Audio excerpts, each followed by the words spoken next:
हम लोग commercial sales पढ़ रहे थे। कॉमर्शियल सेल्स क्या होती है? पोर्टेबल सेल्स को हम लोग कॉमर्शियल सेल्स बोलते हैं, जिनको हम लोग इंस्टेंट सोर्स ऑफ एनर्जी की तरह यूज करते हैं। ठीक है, तो कॉमर्शियल सेल्स को मेनली टू पार्ट्स में डिवाइड किया गया है। कॉमर्शियल सेल्स को मेनली टू पार्ट्स में डिवाइड किया गया है। फर्स्ट होता है आपका प्राइमरी सेल्स और सेकंड है आपका secondary cell, secondary storage cell.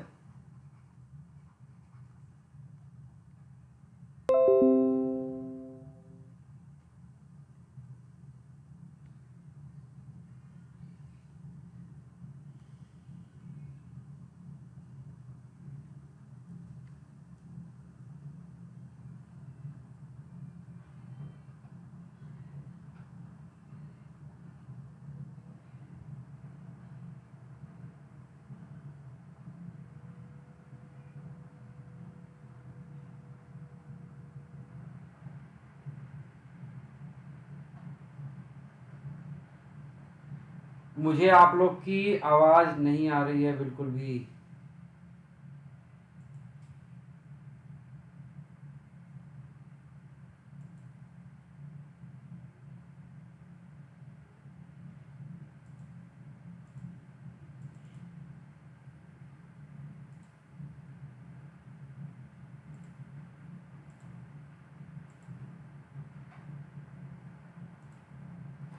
चलिए, मेरी आवाज आपको आ रही है? बस ठीक है, चलने दिए, लेक्चर स्टार्ट करते हैं। तो प्राइमरी सेल्स और सेकेंडरी सेल, कॉमर्शियल सेल्स को हम लोग टू कैटेगरीज में डिवाइड करते हैं, primary cells and secondary cells. Primary cells क्या होती हैं? Primary cells are non reusable cells होती हैं, जिनको हम लोग एक बार यूज करते हैं और थ्रो कर देते हैं। ठीक है, और जो सेकेंडरी सेल्स होती है दे आर रिचार्जेबल सेल्स, उनको हम लोग यूज करते हैं, रिचार्ज करते हैं, फिर यूज करते हैं, फिर रिचार्ज करते हैं। तो इस तरह से सेकेंडरी स्टोरेज सेल्स जो होती है रीयूजेबल होती हैं, और primary cells are non reusable. तो पहले हम लोग प्राइमरी सेल्स के बारे में पढ़ रहे हैं। प्राइमरी सेल्स क्या होती हैं? There are two main examples of primary cells, one is dry cell and other one is mercury cell. There are two main examples of primary cells. One is dry cell and other one is known as mercury cell. तो पहले dry cell देखते हैं। तो dry cell क्या होता है? Dry cell is a compact form of Leclanche cell. आप lab में जो सेल्स यूज करते हैं फॉर फिजिक्स एक्सपेरिमेंट, उस सेल को हम लोग क्या बोलते हैं? लेक्लांशिया सेल बोलते हैं। It consist of cylindrical zinc container which act as a anode. आपको हर एक सेल में, देखिए मैं आपको बता दूं, आपको यहां पर क्या पढ़ना है कॉमर्शियल सेल में। आपको कॉमर्शियल सेल में जानना है किस इलेक्ट्रोड, कौन सा मटेरियल कैथोड है, कौन सा मटेरियल एनोड है, and what is the cell reaction and what is electrolyte. ये चार चीजें आपको जाननी है। और पांचवी चीज आपको जाननी है सेल पोटेंशियल, किसी सेल का कितना पोटेंशियल होता है। तो इतनी वैल्यूज आपको हमेशा जाननी होंगी। तो शुरुआत हमने किया है ड्राई सेल से, this is first primary cell. तो इसमें जिंक कंटेनर यूज किया जाता है which is act as a anode and a graphite rod placed in the center but not touching the base act as a cathode। तो copy में कहीं पर note करिए, in dry cell anode is zinc container and cathode is graphite rod placed at center without touching bottom, and the space between anode and cathode is so packed that zinc container is not in touch with the paste of NH4Cl and ZnCl2। तो ये जो paste of NH4Cl and ZnCl2 है, this is your required electrolyte, and the graphite rod is fitted with a metal cap and cylinder is sealed at the top with pitch. The zinc container is covered with cardboard to protect it from the atmosphere। आप सबने ये देखिए primary cell का आपका figure है, आप सबने देखा है। ये देखिए बीच में ये जो रॉड लगी हुई है, ये क्या है? बीच में यहां पर जो ये रॉड लगी हुई है, ये क्या है?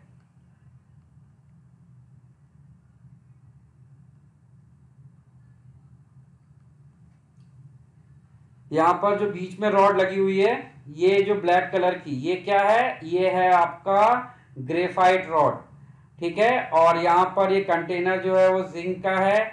ये किस चीज, ये हमारे लिए एनोड है और इसको बाहर से कार्डबोर्ड से कवर किया गया है, क्लियर। और यहाँ पर ये देखिए इस रॉड और ये बाहर क्या है, paste of NH4Cl and ZnCl2।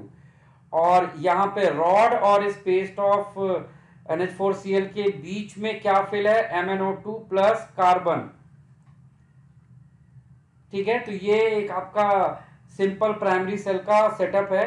अब इसकी देखिए रिएक्शंस, इसके एनोड पर जिंक का ऑक्सीडेशन होता है और कैथोड पर देखिए क्या हो रहा है, कैथोड एक इनर्ट इलेक्ट्रोड यूज किया गया है जिसके ऊपर MnO2 और NH4 प्लस की रिएक्शन हो रही है। MnO2 और NH4 प्लस आपका रिड्यूस हो रहा है और रिड्यूस होके किस में कन्वर्ट हो रहा है, Mn2O3 सॉलिड और अमोनिया गैस रिलीज होती है और साथ में water. Mn has been reduce from oxidation state +4 से +3 की तरफ। और इस रिएक्शन में देखिए अमोनिया गैस आपको लिबरेट होती हुई दिख रही है। इसके बारे में एक इंफॉर्मेशन दी गई है, the ammonia formed is not liberated as gas but combines immediately with zinc and Cl- ion to form complex salt, ठीक है। ये कॉम्प्लेक्स सॉल्ट बना लेता है ZnNH3 4Cl2 and these cell है voltage in the range of 1.25 volt से लेके 1.5 volt. तो आपको इसका पोटेंशियल भी पता चल चुका है, पोटेंशियल कितना होता है इसका, 1.25 वोल्ट से लेके 1.5 वोल्ट तक का ही पोटेंशियल होता है। However, they do not have a long life because the acidic NH4Cl corrodes the zinc container even when cell is not in use, ठीक है। तो सेल जब यूज में नहीं होती तब भी ये सेल खराब हो जाती है। ये सारा यहाँ बताया गया। तो आपको देखिए याद क्या रखना है, कैथोड कौन था, एनोड कौन था, इलेक्ट्रोलाइट कौन है। कैथोड कौन है, एनोड कौन है, इलेक्ट्रोलाइट कौन है, और उसके बाद उस सेल का पोटेंशियल कितना है और सेल की रिएक्शंस क्या हैं, आपको ये याद रखना पड़ता है यहाँ पर। तो ये है कैथोड और एनोड की रिएक्शंस। नोट कर लीजिए, जल्दी फटाफट नोट करिए। और डायग्राम आपको बनाने की जरूरत नहीं है, डायग्राम के लिए आप अपनी स्कूल टेक्स्ट बुक रिफर कर सकते हैं, एनसीईआरटी से भी पढ़ सकते हैं। एनसीईआरटी में भी ये सारे डायग्राम्स बने हुए हैं, आप वहां से रिफर कर लीजिए।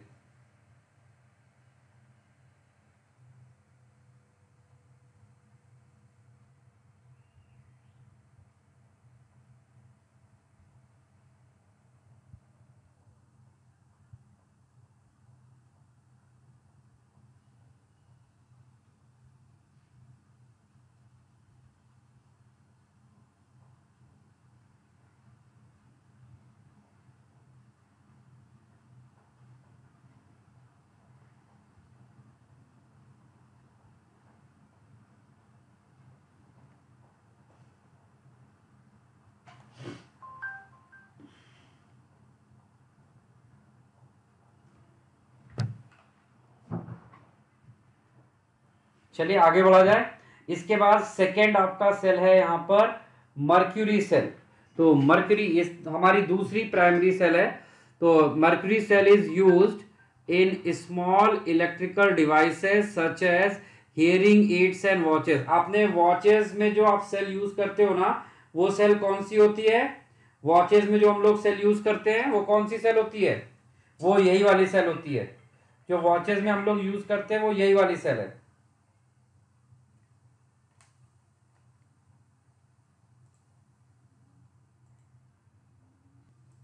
चलिए हमारी नेक्स्ट प्राइमरी सेल है, हमारी नेक्स्ट प्राइमरी सेल है, next primary cell is used in small electrical devices such as hearing aids and watches. Watches वगैरह में जो हम लोग छोटी सी सेल यूज करते हैं ना, हेलो, वॉचेस वगैरह में जो हम छोटी, वो उसके एंड पे वहां पर नेटवर्क इशू होगा ना, वो मैं कैसे ठीक कर पाऊंगा। हाँ, mercury cell is used in small electrical devices such as hearing aids and watches. It consists of zinc container as anode. It consists of zinc container as anode. तो अब देखिए, यहाँ से अंडरलाइन जो मैं करता जाऊंगा यही आपके नोट्स होंगे, जो मैं अंडरलाइन कर रहा हूं यही आपके नोट्स हैं. It consist of zinc container as anode and a carbon rod act as a cathode, and the moist mercuric oxide mixed with KOH act as a electrolyte filled between the two electrodes.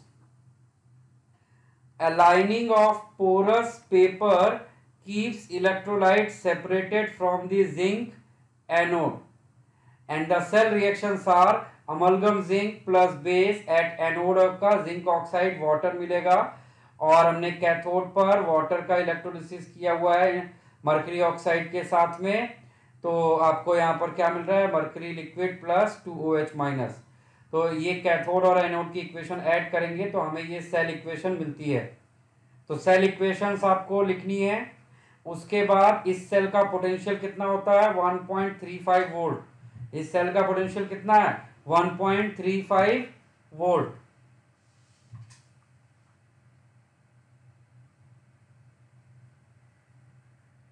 ठीक है, तो ये आपका था primary cell. दो primary cell हमने पढ़ी, पहली का नाम था ड्राई सेल और दूसरी का नाम है आपका मर्करी सेल. ठीक है, अब इसका डायग्राम देखते हैं. देखिए मर्करी सेल आपकी इस तरह से होती है.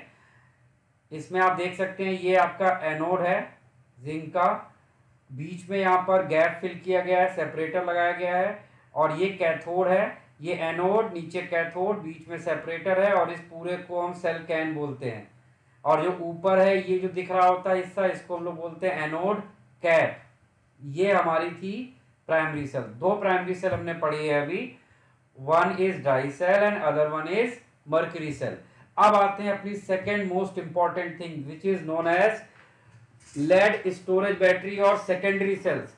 सेकेंडरी सेल्स उनको हम लोग बोलते हैं जो हम, जिन सेल्स को हम लोग क्या कर सकते हैं, रिचार्ज कर सकते हैं, उनको हम लोग सेकेंडरी स्टोरेज सेल बोलते हैं. ध्यान से देखिए इसको, ये आपको एक सेकेंडरी स्टोरेज सेल का एक एग्जांपल दिया है नीचे, लेड स्टोरेज बैटरी. आपने घरों में देखा है इन्वर्टर की बैटरी, ट्रक की बैटरी, कार की जो बैटरी होती है वो क्या होती है, वो यही बैटरी होती है, लेड स्टोरेज बैटरी. अभी ये उसका डायग्राम दिया गया है, इस डायग्राम को आप पूरा देख लीजिए. कंटेनर रहता है, उसमें इलेक्ट्रोलाइट फिल होगा और इलेक्ट्रोड्स लगे हुए हैं. यहाँ पर अलग अलग मटेरियल के इलेक्ट्रोड, जो ब्लैक से है वो क्या, लेड ऑक्साइड, और जो व्हाइट से दिख रहा है वो क्या है, वो लेड है. और यहाँ पे H2SO4 as a electrolyte use किया गया है. ठीक है, और यहाँ पर जो लेड है वो क्या है, एनोड है, और जो ब्लैक वाला है वो क्या है, कैथोड है. तो ये डायग्राम आपको अच्छे से समझ लेना है. हम लोग इस सेकेंडरी स्टोरेज सेल को दो तरह से स्टडी करेंगे. पहले हम इसकी चार्जिंग देखेंगे, फिर डिस्चार्जिंग देखेंगे. पहले हम इसका चार्जिंग और फिर इसका डिस्चार्जिंग, ये दो तरह की चीजें होती है. या तो आप ऐसे भी बोल सकते हैं, पहले हम डिस्चार्जिंग देख लेंगे फिर हम लोग चार्जिंग देखेंगे. तो इसकी डिस्चार्जिंग और चार्जिंग दोनों प्रोसेस को हमें समझना है. चलिए शुरू करते हैं. तो lead storage battery, this is one of the most commonly used battery used in automobile as a 12 volt lead storage battery generally consists of 6 cells each of producing 2 volt. Each cell consists of a lead anode or a grid of lead filled with finely divided sponge and lead as a anode, and a grid of lead packed with lead oxide as a cathode, and these electrodes are arranged alternatively separated by the thin wooden of fabric glass sheet and suspended in dilute H2SO4. और dilute H2SO4 का concentration कितना है, 38% by mass, और density कितनी लेते हैं हम लोग, 1.3 ग्राम पर सीसी. और यही हमारे लिए क्या होता है, इलेक्ट्रोलाइट होता है. ठीक है, तो to increase the current output of each cell the cathode plates are joint together and the anode plates are also joined together, keeping them in alternate position of course, that is the cells are connected in parallels. Cells are connected in parallel. पूछा जाता है ये कि इन secondary storage cell जो cathode और anode की plate होती हैं वो कैसे अरेंज होती हैं ऑल्टरनेटिवली, और उसमें वो ऑल्टरनेटिवली अरेंज करने के पीछे पर्पस क्या है? इट लुक्स लाइक कि more than one cells are connected in parallel और it has a output of 12 volt. हम 12 वोल्ट, 24 वोल्ट, 6 वोल्ट, कितने भी वोल्ट की बैटरी बना सकते हैं, और 6 cells are connected in series. The electrode reaction देख लीजिए, ये जो इलेक्ट्रोड रिएक्शन है वो किस चीज की इलेक्ट्रोड रिएक्शन है? The electrode reaction that occurs during discharge. The electrode reaction occurs during discharge, ये आपको यहां पर शो किया गया है। डिस्चार्जिंग की इक्वेशन शो की गई है। डिस्चार्जिंग, जब सेल डिस्चार्ज हो रही होती है उसका मतलब है कि वो इलेक्ट्रिसिटी क्या कर रही है? प्रोड्यूस कर रही है। जब सेल डिस्चार्ज होती है तो वो इलेक्ट्रिसिटी प्रोड्यूस करती है। इसका मतलब वो वहां पर इस वक्त कैसे वर्क कर रही है? As a electrochemical cell. और सेल जब चार्ज हो रही होती है तो वो कैसे एक्ट करती है? As a electrolytic cell. तो देखिए इसकी डिस्चार्जिंग की इक्वेशन में लेड सॉलिड सल्फेट इलेक्ट्रोलाइट के साथ में रिएक्ट करता है एनोड पर, और क्या प्रोड्यूस करता है? Lead sulphate. और कैथोड पर PbO2 वो रिएक्ट करता है और क्या प्रोड्यूस करता है? PbSO4। तो कैथोड और एनोड दोनों पे सेम मटेरियल प्रोड्यूस हो रहा है, और ये है इसकी सेल रिएक्शन। इसको हम लोग डिस्चार्जिंग इक्वेशन भी बोलते हैं। It is also known as discharging equation. ये सेल को डिस्चार्ज करने की यानी इलेक्ट्रिसिटी प्रोड्यूस करने की इक्वेशन होती है।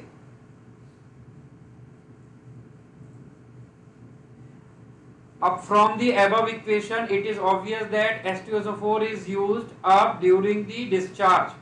As a result, the density of H2SO4 falls.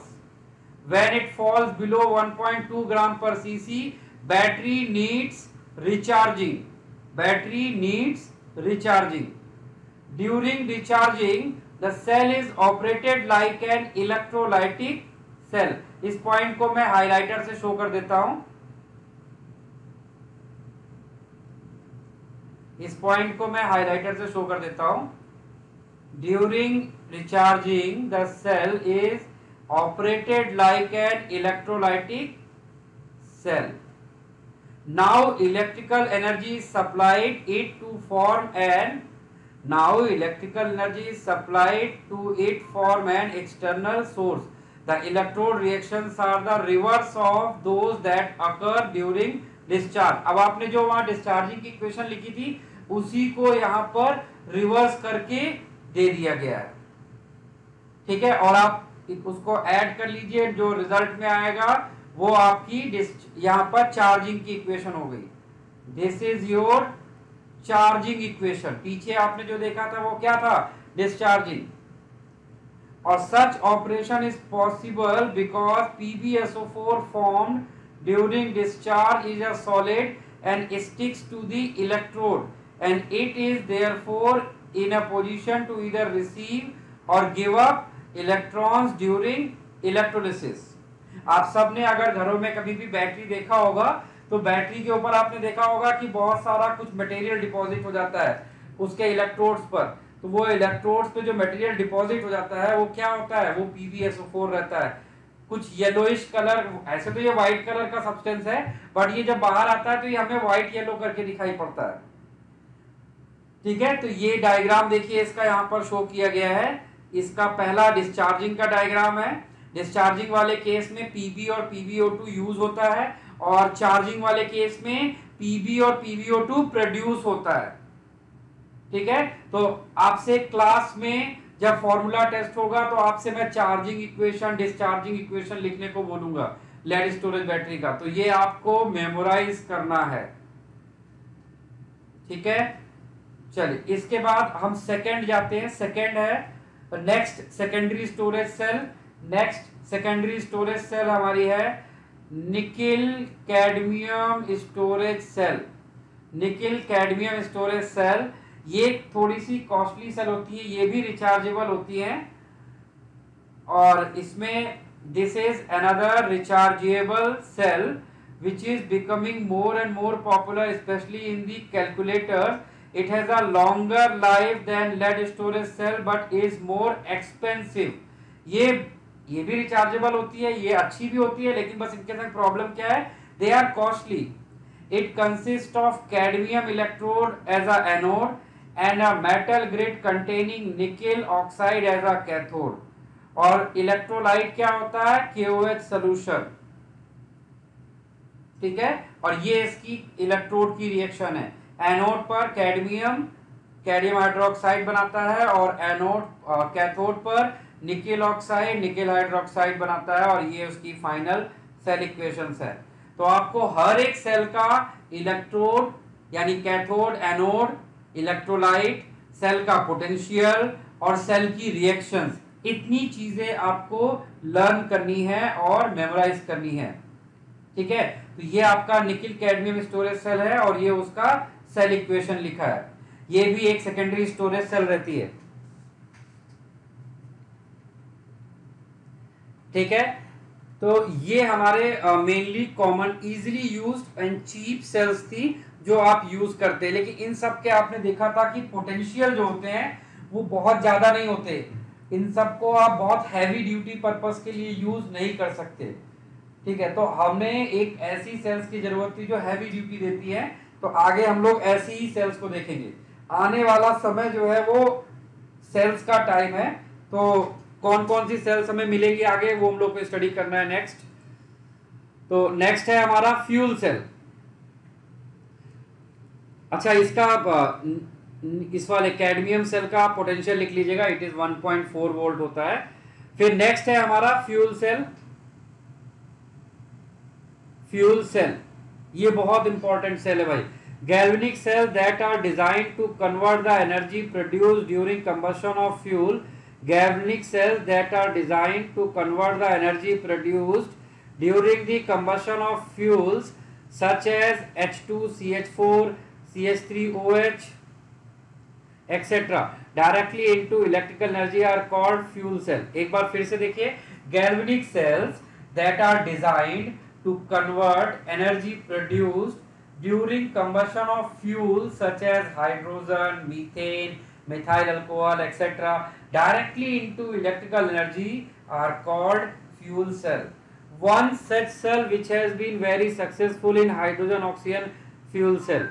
One such cells which has been very successful is hydrogen oxygen fuel cell. Hydrogen oxygen की फ्यूल सेल है, वो बहुत कॉमनली यूज की जा सकती है. दिस सेल वाज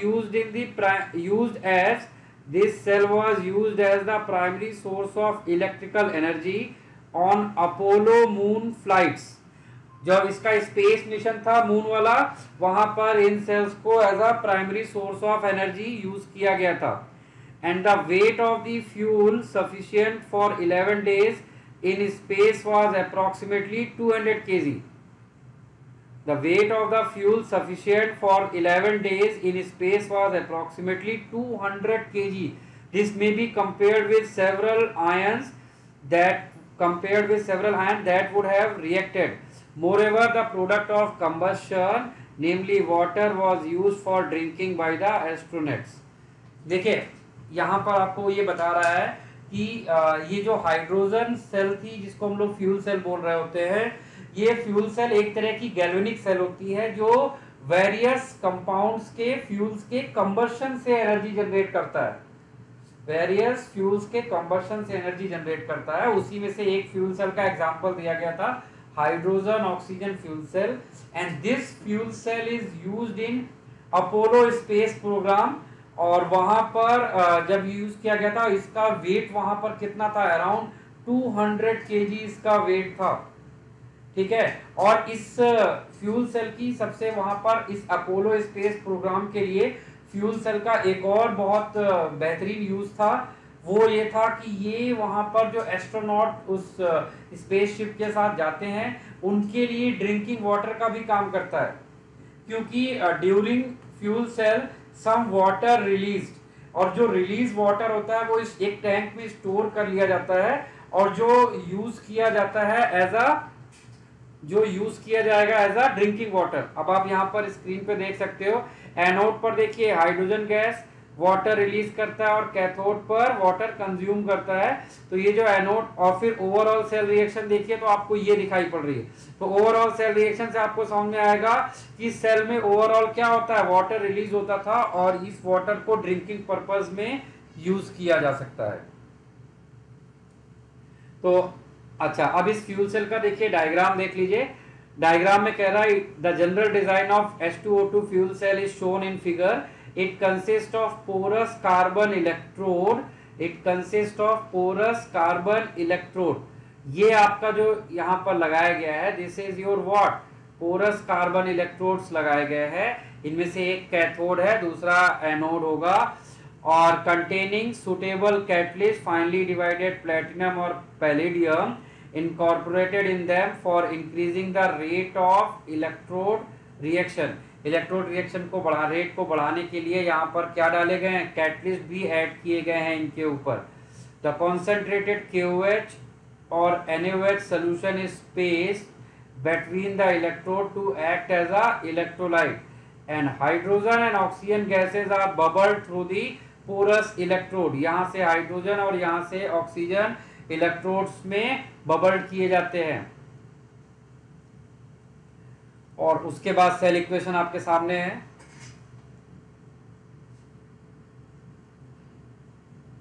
ठीक है, फिर इसके एडवांटेज देखते हैं।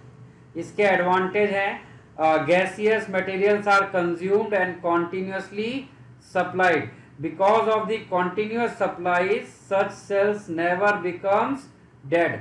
Such a cell is usually operated at a temperature of 70 to 140 degrees Celsius and gives a potential about 0.9 volt. Theoretically, fuel cells are expected to have efficiency of 100%.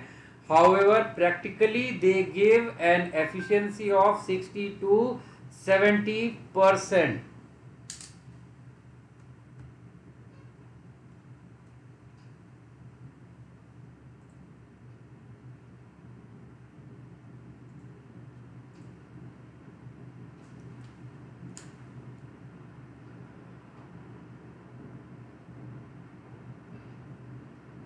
और इसका एक और बहुत अच्छा एडवांटेज है, advantage of fuel cell is that they do not cause any pollution.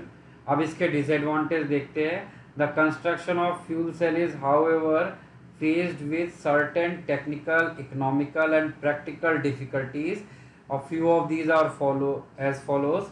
The provision of contact between the three phases needed in a fuel cell, that is gaseous fuel, liquid electrolyte and solid electrolyte। इनके contact का जो provision बनाया गया है वो बहुत crucial होता है, और थोड़ा सा भी एरर होगा तो ये एक्सप्लोड कर सकता है।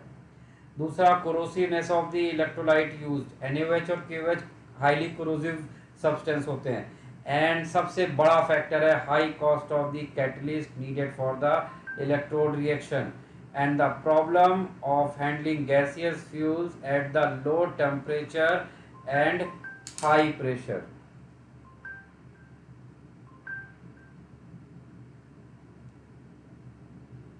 at low temperature and high pressure। चलिए, ये तो बुकिश चीजें हो गई जो हमने देखा। आपको पता है कि आप सबने टेस्ला मोटर्स का नाम सुना हुआ है। जो बैटरीज वाली कार सबसे पहले कहां पर बनी थी, टेस्ला मोटर्स में बनी थी। इलॉन मस्क थे उस कंपनी के ऑनर, और वही वो पर्सन थे उस चीज के पीछे। और वहां पर वो जो बैटरीज यूज की जाती हैं कार्स में, वो बैटरी क्या है, वो यही फ्यूल सेल्स हैं। वो बैटरी कौन सी यूज होती है, फ्यूल सेल्स। बट प्रॉब्लम क्या थी फ्यूल सेल्स के साथ, इनका वेट बहुत ज्यादा होता है, इनका साइज बहुत बड़ा होता है, और ये काफी डेलिकेट होती हैं। अगर रोड्स आपकी अच्छी नहीं हुई तो बैटरीज में शॉक लगेगा और वो बैटरीज वहां पर डिस्कनेक्ट हो जाएंगी। तो इनिशियली ये काफी आसान नहीं था, लेकिन इलॉन मस्क ने इस पे काम किया, इसके वेट को कम किया, इसके साइज को कम किया और इसके पोटेंशियल को बढ़ाया। वेट साइज कम किया और पोटेंशियल को बढ़ाया, और आज की डेट में वो कार वो बना पाए हैं जो जिसको हम लोग बोलते हैं फ्यूल, जिसको हम लोग बैटरी कार बोल रहे होते हैं आजकल। और उनका एवरेज भी बहुत अच्छा होता है। लेकिन अभी इंडिया के लिए वो कंपेटेबल इतनी अच्छी इसलिए नहीं है क्योंकि बस वही प्रॉब्लम कि वो जो फ्यूल सेल्स हैं वो काफ़ी डेलिकेट सेल है, और इंडिया की जो सड़कें हैं इसमें तो रोड रोलर भी पलट जाएगा तो वो तो बेचारी बैटरी कार्स, उनका तो कुछ होगा ही नहीं। तो हमें अभी उनके हिसाब से अपनी रोड्स को ठीक करना पड़ेगा, बट इन फ्यूचर इस पे काम चल रहा है कि हमारे यहाँ के जैसे जिस तरह की रोड्स हैं उसमें भी बैटरी सरवाइव कर सके। अगर ऐसा हम पूरी तरह सक्सेसफुली कर पाए तो होपफुली फ्यूचर में हमारे पास पेट्रोल डीजल की प्रॉब्लम नहीं रहेगी, डिपेंडेंसी नहीं रह जाएगी। वन टाइम आप चार्ज करेंगे और 1000 किलोमीटर का रन करेंगे, ठीक है। बट अभी चीज़ें कोरोना ने हमको 10 साल पीछे भेज दिया है, सारे रिसर्च रुक चुके हैं, ऑलमोस्ट लोग सब कुछ छोड़ के सिर्फ इसको पहले ठीक करने में लग गए हैं। चलिए तो अब आगे बढ़ते हैं। Hydrogen as a renewable and non polluting source. Hydrogen की सबसे खास बात क्या थी कि हाइड्रोजन एक renewable non polluting source of energy था, तो इस वजह से भी इसको प्रेफर किया जा रहा है। Main source of non renewable energy is fossil fuel such as oil, gas, coal, hence may not last for very long time. Moreover, they cause pollution. Further, CO2 produced by the combustion of fossil fuel results in the greenhouse effect, which leads to rise in temperature of the Earth's surface, causing polar ice to melt and ocean level to rise. This will flood the low-lying areas along the coast, and some island nations such as Maldives faces total submergence. To avoid such a catastrophe, use of carbonaceous fuels has to be limited. In fuels को हमें use करना कम करना पड़ेगा। तो इनका solution क्या है? इनका सलूशन है हाइड्रोजन। हाइड्रोजन हमारे अर्थ पे बहुत ज़्यादा है, तो hydrogen provides an ideal alternative as its combustion results in water only, and it is renewable and non-polluting source of energy. Its production by electrolysis of water and hydrogen combustion in fuel cell will be important in future, and both of these technologies are based on electrochemical principle, and this is the vision of hydrogen economy. तो कभी कभी आपके board के paper में short note लिखने को आता है व्हाट इज हाइड्रोजन इकोनॉमी, तो आपको ये वाला पैराग्राफ पूरा वहां पर शो करना होगा एज अ हाइड्रोजन इकोनॉमी। इस पैराग्राफ में पहले हाइड्रोजन इकोनॉमी की नींव बताई गई है और फिर हाइड्रोजन इकोनॉमी हमारी हेल्प कैसे करेगा वो बताया गया है। तो यहां तक हमने जो कुछ भी पढ़ा है वो क्या है, उसको हम बोलते हैं कॉमर्शियल सेल्स। यहां तक हमने जो कुछ भी पढ़ा है उसको हम लोग बोलते हैं कॉमर्शियल सेल। अब इसके बाद इस चैप्टर का सबसे लास्ट कॉन्सेप्ट बचता है आपका कोरोजन। कोरोजन आपने अपने जूनियर क्लासेस में 9th 10th में ऑलरेडी सुन रखा है ये वर्ड कोरोजन। कोरोजन क्या होता है? Most common example of corrosion is rusting of iron. Rust क्या होता है? Hydrated ferric oxide Fe2O3.XS2O is rust of iron, and some other example including tarnishing of silver, development of green coating on copper. आपको पता है silver की rust का formula क्या होता है? सिल्वर की रस्ट का फॉर्मूला, हाँ मैं बोल रहा हूं,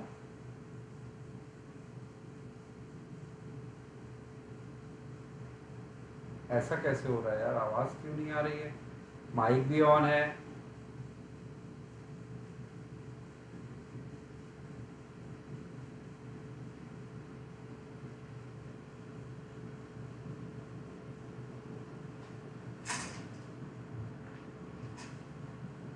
चलो कोरोजन पे मैं वापस शुरू से बताता हूँ। Corrosion is the most common example of corrosion is rusting of iron.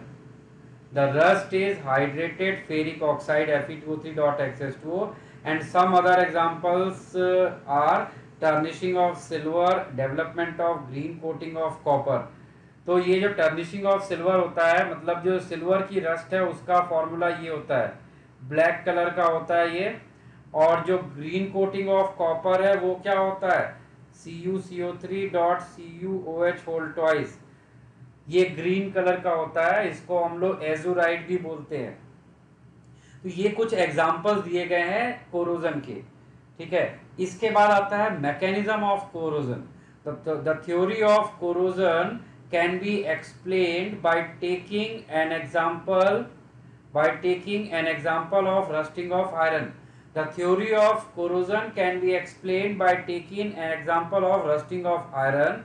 This theory is called electrochemical theory because it explains the formation of rust on the basis of formation of electrochemical cell on the surface of metal. The formation of rust on the basis of this theory may be explained in the following step. अलग अलग steps में explain किया जा रहा है। Step number 1, the water vapor on the surface of metal dissolve CO2 and O2 from the air. Thus the surface of metal is covered with solution of CO2 in water, that is called carbonic acid. This act as a electrolytic solution of the this electrochemical cell. इस point को मैं highlight भी कर दे रहा हूं। This act as a electrolytic solution of the cell. किसको? Carbonic acid को। कार्बोनिक एसिड यहाँ पर इलेक्ट्रोलाइट की तरह काम करता है, और जहां पर भी रस्टिंग होती है ना, उसके सरफेस से पहले एक इलेक्ट्रोकेमिकल सेल का फॉर्मेशन होता है, यानी कैथोड और एनोड की रिएक्शंस होंगी, और उसी कैथोड और एनोड की रिएक्शन का रिजल्ट है rust. The carbonic acid and water dissociates to a small extent as follows. फिर सेकेंड स्टेप होता है iron in contact with dissolve CO2 and oxygen undergoes oxidation. Iron का ऑक्सीडेशन होता है पहले Fe से Fe+2, और इसमें इतना पोटेंशियल ऑक्सीडेशन पर्पज में यूज होता है। फिर 10 sites thus the sites where the above reaction can take place act as a anode। तो वो जो साइट्स होती हैं वो हमारे लिए क्या बन जाती हैं? एनोड। जिस सरफेस के ऊपर ये रिएक्शन हो रही है, कौन सी रिएक्शन? ये वाली रिएक्शन जिस सरफेस के ऊपर हो रही है वो हमारे लिए क्या बन जाता है? एनोड बन जाता है।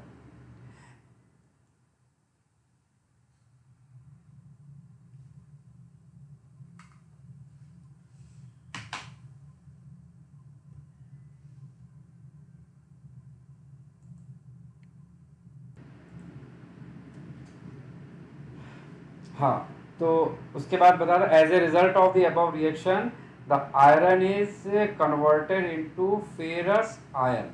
ये सेकेंड स्टेप था। पहले स्टेप में इलेक्ट्रोलाइट आया है, दूसरे स्टेप में एनोड यूज हुआ, कौन? Surface.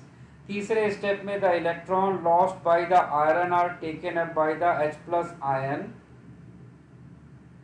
present on the surface of the metal, which were produced by the dissociation of H2CO3 and water. The electron lost by the iron are taken by the H+ ion present on the surface of metal, which were produced by the dissociation of H2CO3 and water. Thus H+ ions are converted into hydrogen atom. Equation ये है, and these hydrogen atom either react with dissolved oxygen or oxygen to form from the air or from water। और क्या form कर लेता है? Water बनाता है। मतलब oxygen, this hydrogen atom either react with dissolved oxygen और ऑक्सीजन कमिंग फ्रॉम एयर, और क्या फॉर्म करता है? वाटर फॉर्म करता है, और इक्वेशन ये होती है। ठीक है, और फिर इसकी कंप्लीट रिएक्शन देखिए क्या रहेगी। इसकी कंप्लीट रिएक्शन ये है, इसको मैं हाईलाइट कर देता हूँ। The complete reaction is O2 + 4H+ 4 electron gives 2H2, और इसका रिडक्शन पोटेंशियल 1.23 वोल्ट होता है। And dissolved oxygen may take up electrons directly to from OH ion as follows. OH ions as follows O2 + 2H2O gives 4OH-। चलिए, अब ये जो थी इनकी कैथोड और एनोड की रिएक्शन। अब ये देखिए ओवरऑल सेल रिएक्शन लिखी हुई है। The overall cell reaction is Fe solid O2 gas + 4H+ aqueous gives Fe+2 aqueous plus water, और यहाँ पर जो पोटेंशियल जनरेट होता है वो कितना है? 1.67 वोल्ट। नोट में लिखा है it may be mentioned here that if water is saline it helps in the flow of current in the miniature cell and hence enhances the process of corrosion। अगर हम वाटर को saline water ले लें तो वो और अच्छा electrolysis करेगा। एंड लास्ट स्टेप में जो फेरस आयन फॉर्म थे वो रिएक्ट विद डिसॉल्व ऑक्सीजन और oxygen from air to form ferric oxide and ferric oxide then undergoes hydration to for rust. ये है आपकी फाइनल रिक्वायर्ड रस्ट जो वहां पर बनाई जाती है। तो रस्टिंग को आप ऐसे समझिए, rusting is a electrochemical process जिसके सरफेस पे रस्टिंग हो रही है। वो क्या हो गया है, एनोड, और वहां पर जो मॉइस्चर है वो वहां पर जो मॉइस्चर है वो क्या बन जाएगा, इलेक्ट्रोलाइट, और एटमॉस्फेयर से एयर लेके वो क्या बना लेगा, वहां पर एटमॉस्फेयर से एयर लेके वो कैथोड बना लेगा। और उन सब को कैथोड और एनोड की इक्वेशन कंबाइन करेंगे तो हमें ये सेल इक्वेशन मिलेगी। और फिर उसके बाद जो वहाँ पे Fe+2 प्रोड्यूस हुआ था वो अगेन एयर में ऑक्सीडाइज होकर Fe2O3 बनाएगा और फिर वही उस मॉइस्चर के साथ हाइड्रेट होके फाइनल हमें रस्ट के फॉर्म में दिखाई देता है Fe2O3.XH2O। So it may be noted that the rust is a non-sticky compound, that is, it does not stick to the surface. It peels off, exposing fresh iron surface for further rusting. The scheme of rusting is represented diagrammatically in next page. चलिए, तो यहाँ तक आपने जो कुछ भी पढ़ा था वो सब क्या था, आपका रस्टिंग था। यहाँ पर आपने जो कुछ भी पढ़ा था वो सब आपका क्या है, रस्टिंग है। इसका डायग्राम भी था यार, डायग्राम इधर मिस हो गया, एक सेकेंड।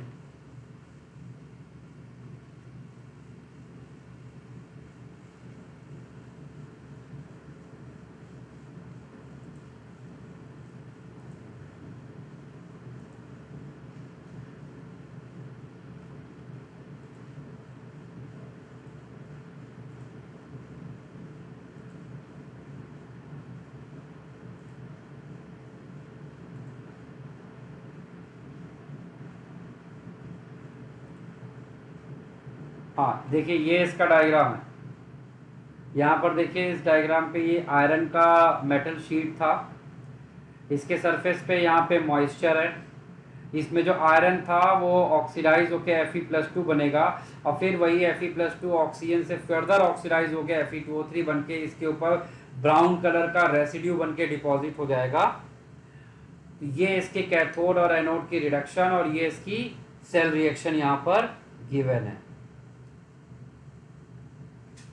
फिर इसके बारे में कुछ पॉइंट दिए गए हैं। Since H+ ions are involve in the reduction of O2 as pH is increased, H+ ion is lower, reduction of O2 is less favored, so Fe in contact with a solution whose pH is above 9 to 10 does not corrode.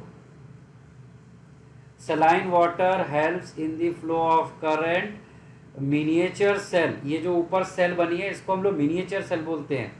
ये जो यहाँ पर sales बनती है इनको हम लोग क्या बोलते हैं, miniature cells. And increases corrosion, therefore in place where it shows heavily in winter and salting of road is done, vehicle undergoes greater rusting. Rust is formed on a site other than the site where pitting has occurred. एक जगह से iron निकलेगा, ये यहाँ पर ये बता रहा है कि एक प्लेस से देखिए आयरन लूज हुआ और किसी दूसरे जगह पर जाकर उसको डिपॉजिट होगा। तो यहाँ से देखिए आयरन शीट यहाँ से खाली होती जाएगी और एक तरफ पे वो प्रेसिपिटेट की तरह डिपॉजिट होगी और वो पील ऑफ होती चली जाएगी।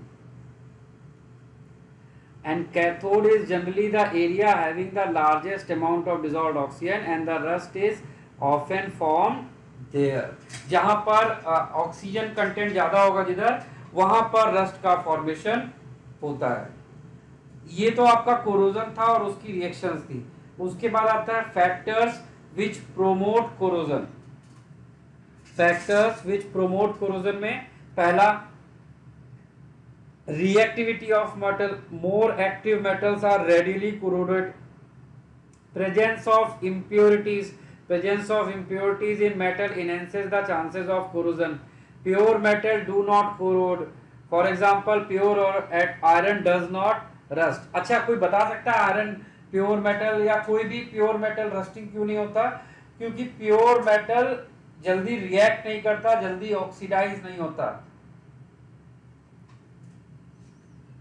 नेक्स्ट है strains in metal, corrosion takes place rapidly at bends, scratches, nicks and cuts of the metal. यानी जहां पर मेटल और मेटल का मेटालिक बॉन्ड वीक होता है, ये वहां पर सबसे आसानी से परफॉर्म होता है। फिर presence of electrolytes, electrolytes if present also increases the rate of corrosion, for example iron rust faster in saline water than in pure water. तो ये सब क्या थे आपके फैक्टर्स विच प्रमोट कोरोजन। ठीक है, इसके बाद आपका आता है यहां पर नेक्स्ट जो हमें जानना है वो क्या है, नेक्स्ट थिंग इज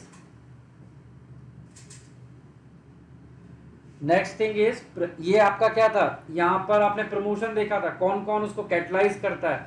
अब हमें नेक्स्ट चीज जानना है वो क्या है, प्रिवेंशन मेथड। नेक्स्ट है प्रिवेंशन मेथड। कोरोजन के प्रिवेंशन मेथड्स क्या क्या हो सकते हैं, हम कोरोजन को रोकने के लिए क्या क्या कर सकते हैं। कुछ तो आप बहुत आसानी से पहले से भी जानते हैं, आपने जैसे कि oiling and greasing, oiling and हम लोग यहाँ पर ग्रीस यूज कर सकते थे, ऑयलिंग एंड ग्रीसिंग कर सकते थे, पेंटिंग कर सकते हैं,